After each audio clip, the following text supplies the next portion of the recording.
I lived like a king in Kuala Lumpur for just $1,200 a month. A furnished condo with a rooftop pool, street food for $1 a plate, and world-class hospitals that cost less than a dentist visit back home. This is one of Southeast Asia's most underrated cities for expats and remote workers, and I'm going to show you exactly what your money gets you here. Kuala Lumpur is quietly one of the best value cities in all of Asia. A single person can live comfortably here on $1,100 to $1,500 a month, and that includes a modern, furnished condo with a gym and pool, eating out daily, fast internet, and reliable public transport. For context, that's about 40% cheaper than Bangkok and roughly 60% cheaper than Singapore, which is just a 1-hour flight away. The Malaysian ringgit sits at about 4.4 to the US dollar as of early 2026, and it's been strengthening, up over 10% against the dollar in 2025 alone. Here's the typical monthly breakdown. Rent runs $400 to $650 for a one-bedroom apartment. Food and dining will cost you $200 to $350. Healthcare is negligible at $20 to $50 a month. Utilities and internet combined are about $70. Transport adds $50 to $80. And entertainment and lifestyle round things out at $100 to $200. Total, roughly $1,150 all in, for a very comfortable life. Housing in Kuala Lumpur is the single biggest reason expats fall in love with this city. For $400 to $650 a month, you get a fully furnished one-bedroom condo. And we're not talking basic. These come with swimming pools, gyms, saunas, rooftop gardens, and 24-hour security. Try getting that in any Western city for under $2,000. In the city center around KLCC and Bukit Bintang, a one-bedroom apartment averages RM2,000 to RM2,800 per month. That's roughly $450 to $630. Move slightly outside to areas like Petaling Jaya or Cheras, and you're looking at RM1,500 to RM2,000, or $340 to $450. Quick tip: the rental market actually dropped about 10% in 2025, so right now is one of the best times to negotiate. Landlords are hungry for tenants, and you can often get the first month free or a discount on a 12-month lease. If you want the expat bubble experience, 3 neighborhoods stand out. KLCC for the urban skyline lifestyle, Bangsar for the trendy cafe and nightlife scene, and Mont Kiara for families who need international schools nearby. Now let's talk about food, because this is where KL genuinely shocked me. Malaysia is one of the greatest food countries on the planet, and Kuala Lumpur is its crown jewel. The mix of Malay, Chinese, and Indian cuisines creates something you just can't find anywhere else. Street food and hawker centers are where the magic happens. A plate of nasi lemak, that's coconut rice with sambal, anchovies, and egg, costs about RM3 to RM5. That's roughly 70 cents to $1.10. Roti canai with dao, under $1. A bowl of laksa, $1.50. You can eat incredibly well for $3 to $5 a day if you stick to local food. Here's what most visitors miss. The best food in KL isn't in restaurants. It's at the hawker stalls that have been running for 30 or 40 years. If there's a long line of locals, that's where you want to eat. Mid-range restaurants cost $5 to $10 per meal. A nice dinner at a Western restaurant runs $15 to $25. Monthly groceries for one person average $150 to $200. The total food budget for someone who mixes street food with occasional restaurants sits around $250 to $350 a month. Healthcare in Malaysia is genuinely world-class and absurdly affordable. KL is actually one of the top medical tourism destinations in all of Asia, attracting over 1.2 million medical tourists annually. A general practitioner visit at a private clinic costs RM50 to RM100. That's $11 to $22.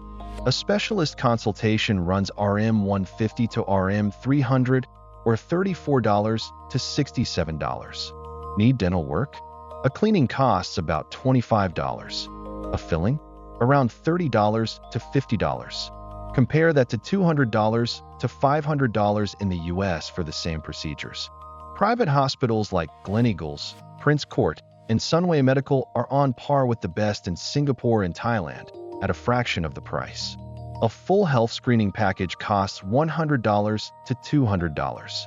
Private health insurance runs RM 1,000 to RM 3,000 per year.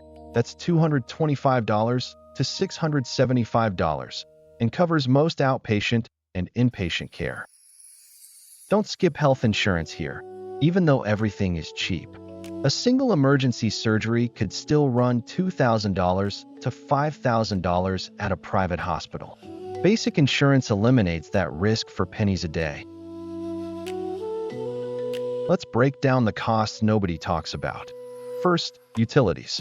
Electricity and water for a one-bedroom condo run about RM 150 to RM 250 per month, $34 to $57. Air conditioning is the biggest variable here. KL is hot and humid year-round, so if you're running AC all day, expect to pay closer to RM 300. Internet is fast and cheap. Fiber broadband plans with speeds of 100 to 500 megabits per second cost RM 99 to RM 149 per month. That's $22 to $34. Mobile data is even cheaper. Unlimited plans start at RM 35, or about $8 a month. A local SIM card costs almost nothing, RM 10 to get started.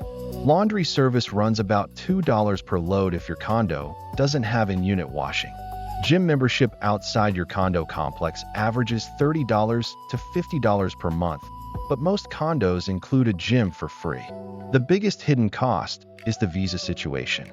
Tourist visa-free entry gives most nationalities 90 days.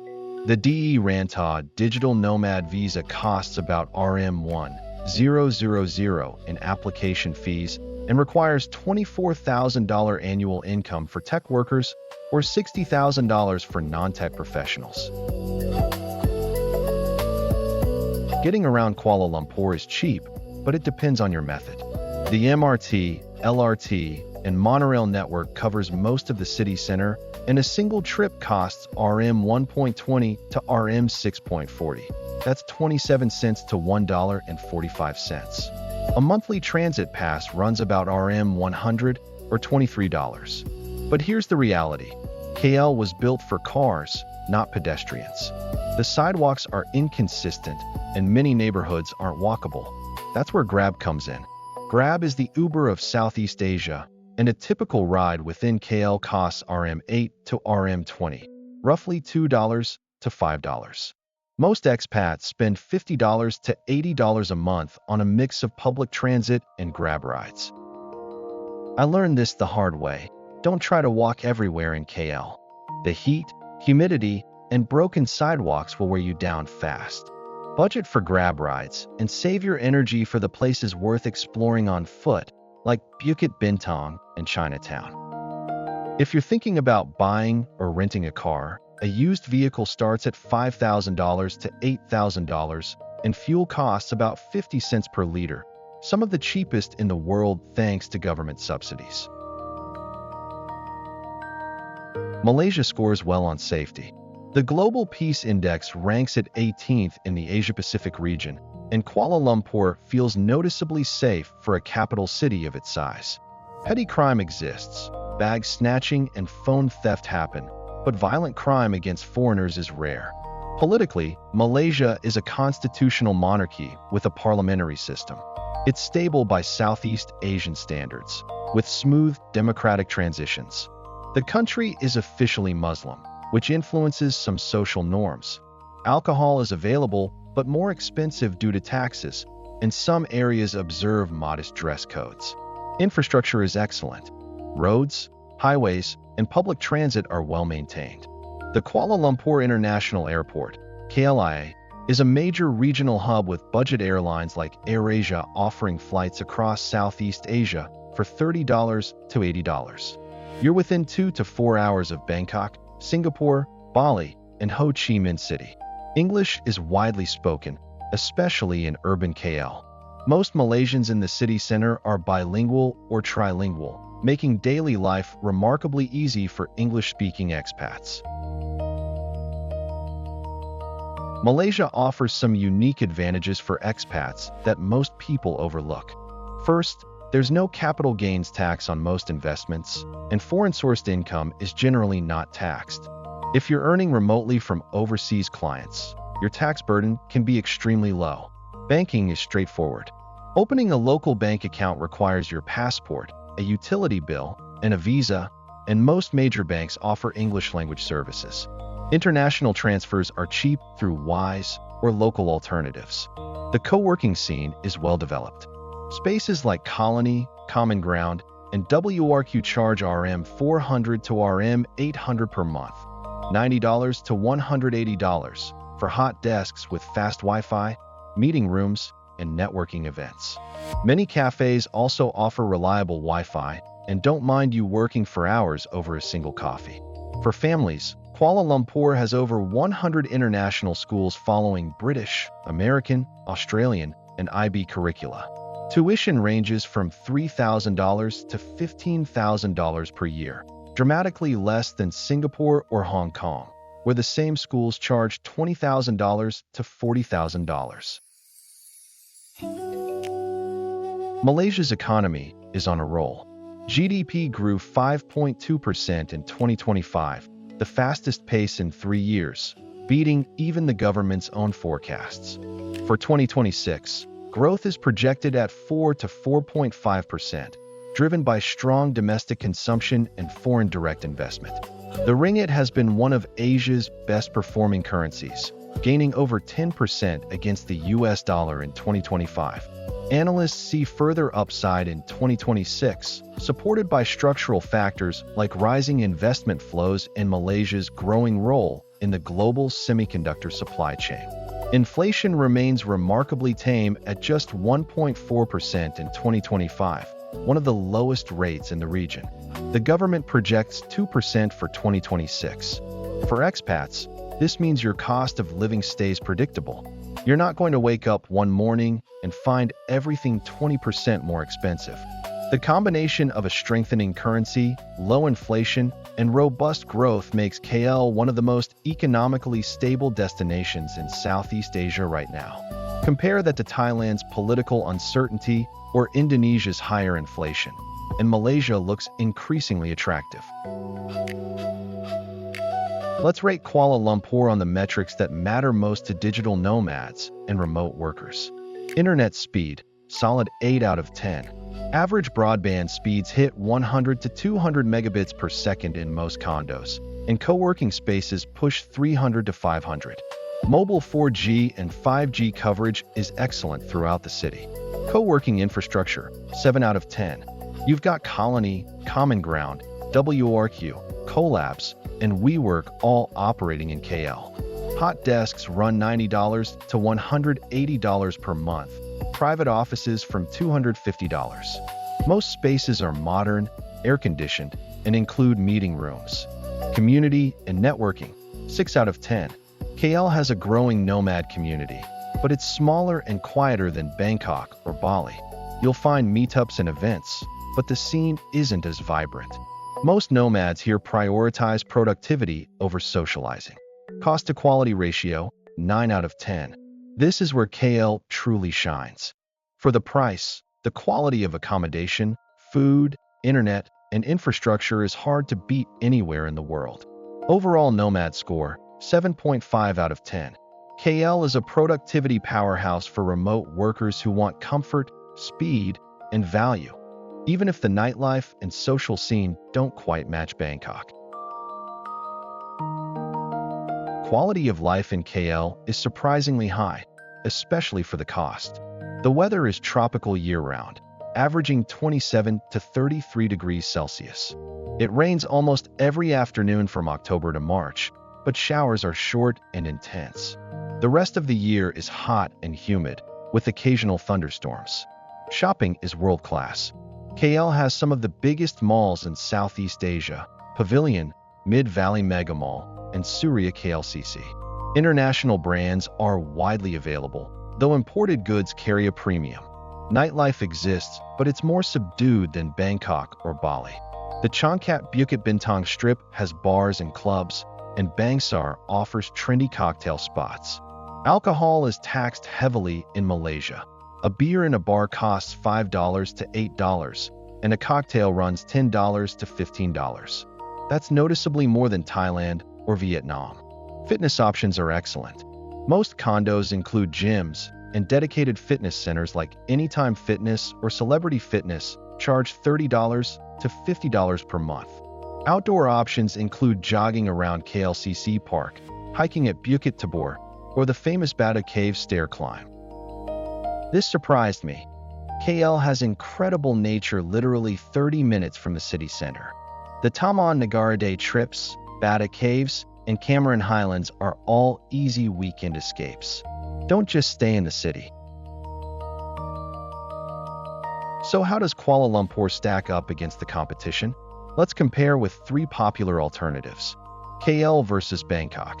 KL is about 15 to 20% cheaper on rent, but 30% more expensive on nightlife and alcohol.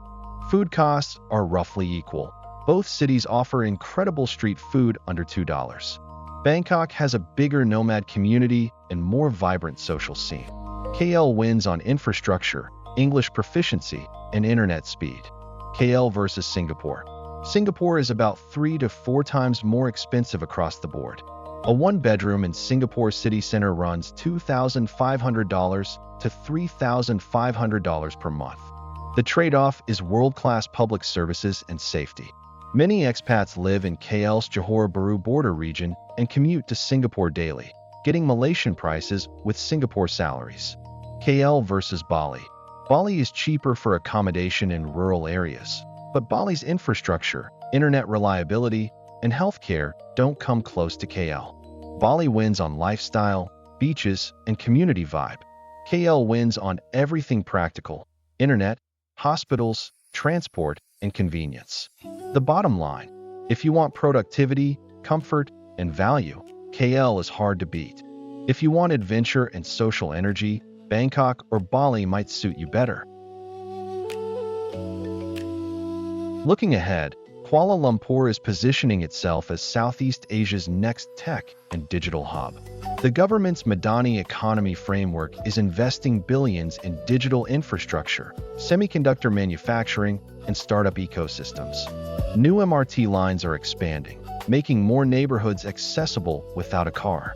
The MRT 3-Circle line, currently under construction, will connect 30 new stations and dramatically improve cross-city transit by 2028. Property prices are expected to rise 3 to 5% annually, but rental yields remain attractive for landlords. For renters, the current oversupply of condos keeps prices competitive, though this window may not last forever. The DE Rantau digital nomad visa program is maturing, with more co-working hubs and nomad-friendly services launching each year. Malaysia is betting heavily on attracting global digital talent, and the incentives are only getting better. One risk to watch: the government has hinted at subsidy reforms for fuel and electricity, which could increase utility costs by 10 to 20% in the coming years. For now, though, KL remains one of the best value cities in Asia for the quality of life it delivers. Kuala Lumpur, world-class living for $1,200 a month. Modern condos with pools and gyms, some of the best street food on the planet, hospitals that rival the West at a fraction of the cost, and an economy that's growing faster than almost anywhere in Southeast Asia. This city deserves to be on your shortlist. If you found this breakdown useful, subscribe and hit the bell so you don't miss our next city. Like this video if KL surprised you, and leave a comment. Would you pick KLCC for the skyline views, Bangsar for the cafe culture, or Mont Kiara for the family lifestyle? I'm curious where you'd set up base.